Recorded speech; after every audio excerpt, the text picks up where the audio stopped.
Who doesn't love Spider-Man? He's an absolute ledge. Because you know what? No matter how popular a superhero is, readers will get bored, especially after a couple of decades. And when this happens, the creative team needs to do something drastic to spice things up. So, how do you make a massive shift in the story without it coming across as gimmicky or desperate?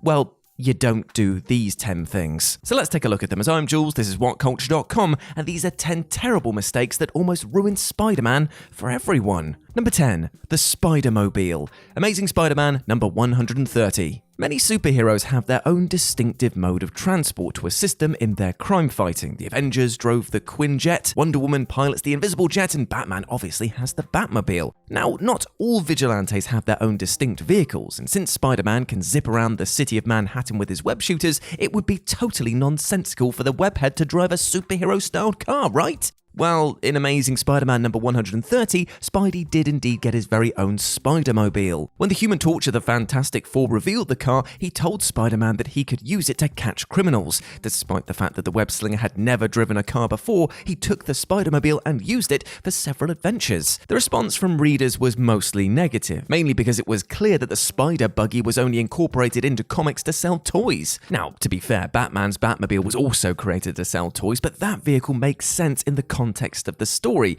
Why would Spider-Man need a car when he can thwip his way around the city at 10 times the speed? It would be as if Superman fought crime while riding a bicycle. No thanks. Number 9. Rebooting Spider-Man. Spider-Man Chapter 1, number 1 to number 13. To draw in new readers and to contemporize Spider-Man's early stories, Marvel decided to reboot Spider-Man's backstory in the 1990s in a new series called Spider-Man Chapter 1. Now, it was a neat idea in theory, but it absolutely bombed in practice. Many key moments in the early comics were condensed, which made the stories feel completely rushed. For example, the explosion that turned Otto Octavius into Dr. Octopus also released a radioactive spider, which then bit Peter Parker. It felt like the series was just zooming through the iconic moments rather than focusing on the characters or letting them develop at a steady pace. It was also really odd to reboot the series in general, considering Untold Tales of Spider-Man, which actually centered around Spidey's early adventures, just concluded the year before. Although Chapter 1 was meant to be canonical, this idea was abandoned after the series received quite a lot of negative backlash. Now, there's nothing wrong with rebooting a superhero's backstory. The series was again rebooted as Ultimate Spider-Man 2 years later, which was hailed as a masterpiece. But the problem with Chapter 1 was that it had none of Spider-Man's passion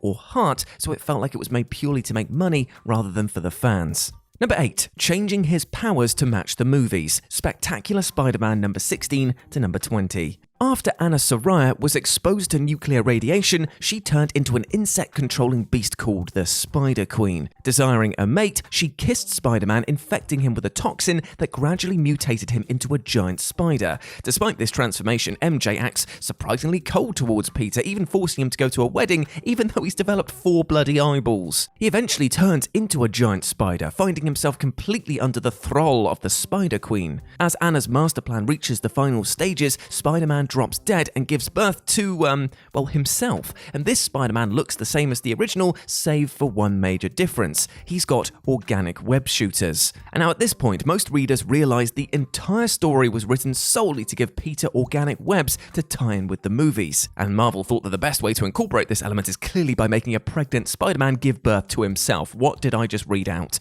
Number 7. Spider-Man's robotic parents. Amazing Spider-Man number 363 to 388. When Peter Parker comes home one day, Aunt May introduces him to his parents, Mary and Richard, who were supposed to be dead. His parents explained that they'd actually been in prison for most of Peter's life and had just escaped recently. 2 years after this revelation, Peter discovers that his air-quote parents are actually robots that were built by Spider-Man's oldest foe, the Chameleon. When Chameleon confronts the wall crawler, the shape-shifting spy points out that he was also the mastermind behind Kraven burying Spidey alive during Kraven's last hunt. And what does this epiphany have to do with anything? Absolutely nothing. And just when you thought this story couldn't get more convoluted, it was revealed 2 years later, again, that this scheme was the brainchild of Norman Osborn. And this twist was made all the more confusing since the reader assumed that Osborn died 20 years ago. Even though Osborn knew Peter's secret identity and could use that knowledge to expose him to the world, the deranged industrialist thought that it was more sensible to have the Chameleon build 2 robots in his parents' likenesses. What is going on here? Osborn has the reputation for unnecessarily complex schemes, but this one has to be his dumbest. Unfortunately though, it's not the worst. Number 6, The Gathering of Five, the final chapter storyline. So when Norman Osborn was revealed to be alive decades after he seemingly died in the aftermath of Gwen Stacy's murder, readers expected his next master plan to be an epic one. Sadly, his latest ploy to destroy Spider-Man is filled with unnecessary twists and enough red herrings to fill a bloody river. During the Gathering of Five story, Osborn took part in an ancient ritual, hoping that it would grant him magical abilities. After seemingly obtaining this power, he unmasks and kills Spider-Man. Except he doesn't. It turns out that the murdering of Spider-Man was just in his head. Finally, it's unveiled that Aunt May, who readers saw die in Amazing Spider-Man number 400, was actually alive. But then it turns out that this May was an actress who Osborn convinced to impersonate Peter's aunt. Even though this woman needed plastic surgery and a DNA transfusion to resemble May, she was totally up for this. So I know what you're asking. Why did Norman Osborn do all of this? Simple. To mess with Spider-Man's head. Jesus Christ, this guy needs a new hobby. Number 5. The Clone Saga. Spider-Man number 52 to 75. Miles Warren was a genius biochemist who cracked the code in human DNA, allowing him to create perfect clones. Now, instead of using this research to better mankind and make billions of dollars, Warren turned into a supervillain called the Jackal, because that's clearly how you pay the bills. Furthermore, he created a duplicate of Spider-Man called Ben Reilly and dedicated his life to toying with both superheroes.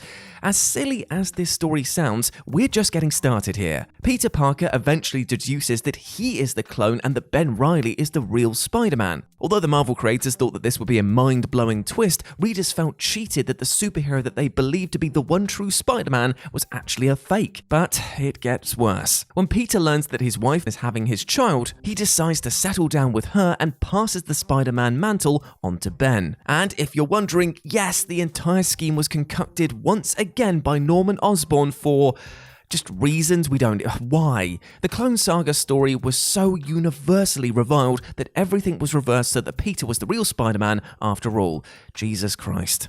Number 4, Mary Jane dies. Except she doesn't. Amazing Spider-Man number 13 to 29. So it turns out that many Marvel editors didn't like the idea that Peter Parker was once a married man, since they felt that it aged the character. As a result, the company's higher-ups pulled one convoluted storyline after another to end Peter and Mary Jane's marriage. And in Amazing Spider-Man number 13, the creative team thought to themselves, hey, why don't we just kill off MJ? In this issue, we see Mary Jane walk onto an airplane moments before it explodes. Since nobody on board survived, it's safe to assume that she's dead. Although this moment is meant to be shocking, it comes across as really gimmicky. And because of the status quo, we know that Marvel aren't just going to kill off Peter's central love interest, especially in such an anticlimactic way. Nevertheless, the comics dragged this plot point out for well over a year. We later discover, to the shock of maybe like 8 people, that Mary Jane is alive. It turns out that the crazed mutant known as Stalker boarded her plane and kidnapped her just before it blew up.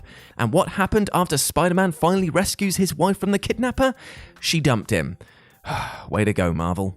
Number 3, Wolverine seduces Mary Jane as Peter Parker. Ultimate Spider-Man number 66 and 67. In the now defunct Ultimate Marvel reboot, Jean Grey grew so tired of Wolverine hitting on her that she pulled a Freaky Friday and swapped Logan's mind into Peter Parker's body and vice versa. As the two superheroes try to reverse their predicament, they do their best to adapt to their bodies, leading to all sorts of wacky hijinks. This story may be pure filler, but you know what is pretty funny? Seeing Peter depicted as a broody tough guy while Wolverine acts like a neurotic and whiny teen is hilarious. This story isn't meant to be taken seriously. I mean, the issue is literally called Jump the Shark, so you know that the writers were just having a laugh here. Nevertheless, you can't ignore the disturbing implications of the ending. After Spider-Man and Wolverine are returned to their original bodies, Peter meets up with Mary Jane and apologizes if he was acting weird. MJ then points out that Peter tried to do something sexually inappropriate with her and asks him not to do that till we're older. Just to remind readers, MJ is 15 years old at this point and Wolverine is, let me just check, 150. This throwaway line was completely unneeded and makes Wolverine come across as a pervert.